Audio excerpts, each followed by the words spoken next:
C'est à l'unanimité que les députés de l'Assemblée législative de transition ont marqué leur accord pour l'adoption du projet de loi relatif à la lutte contre le blanchiment de capitaux, le financement du terrorisme et la prolifération des armes de destruction massive au Burkina Faso. À travers l'adoption de cette loi, composée de 207 articles répartis en 6 titres et 22 chapitres, le Burkina Faso veut être en parfaite conformité avec le nouveau dispositif de lutte contre le blanchiment de capitaux, le financement du terrorisme et la prolifération des armes de destruction massive en vigueur dans les États membres de l'Union économique et monétaire ouest-africaine, nous apprend le ministre de l'économie Aboubakar Nakanabo. Toujours selon ce dernier, l'adoption de ce projet de loi permettra non seulement de participer à la lutte contre le terrorisme à travers le gel des financements des forces obscurantistes et aussi de sortir le Burkina Faso de la liste grise du groupe d'action financière GAFI inscrit depuis 2021. Comme vous le savez aussi, le Burkina est sur la liste grise du GAFI, ce qui suppose que le Burkina a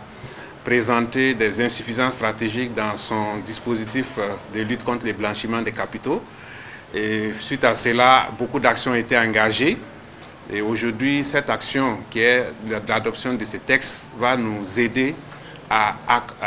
améliorer le dispositif qui a été mis en place pour lutter contre le blanchiment des capitaux. Et à terme, cela va aider donc à sortir le Burkina Faso de la liste grise du GAFI, parce que vous savez que quand un pays est sur la liste grise du GAFI, il est très difficile pour ce pays de lever des financements sur le plan international.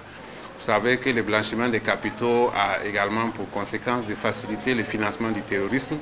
Et notre pays est aujourd'hui engagé dans la lutte contre le terrorisme. Donc cette loi va venir nous aider à faire en sorte qu'on puisse geler les sources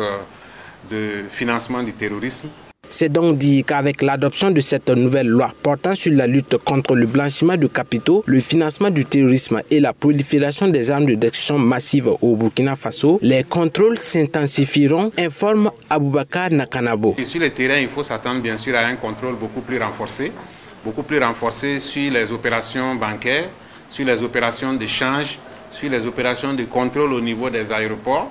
parce qu'il y a un certain nombre d'actions sur lesquelles les dispositifs ne permettaient pas un contrôle efficace. Et aujourd'hui, avec l'adoption de cette loi, le contrôle sera beaucoup plus efficace et permettra bien sûr de faire en sorte que notre pays puisse être un pays qui lutte sérieusement contre le blanchiment des capitaux. Comme je l'ai dit, il y a des conséquences négatives sur l'économie. Et si on arrive effectivement à mettre en application cette loi, nous pouvons dire que ça sera une amélioration significative dans les dispositifs du Burkina. La présentation de la liste des personnes assujetties a été revue dans la nouvelle loi adoptée en reprenant les 3 catégories prévues par le groupe d'action financière que sont les institutions financières, les entreprises et professions non financières désignées et les prestataires de services d'actifs virtuels. Pour renforcer le dispositif de lutte contre le blanchiment de capitaux, le ministre Nakanabo explique qu'en plus de la surveillance des personnes politiquement exposées, leurs proches seront également sous surveillance. Les personnes politiquement exposées, c'est simplement pour dire que ce sont des gens pour lesquels, quand il y a un certain nombre de transactions, il y a une obligation pour les institutions financières de faire le reporting au niveau de la CENTIF.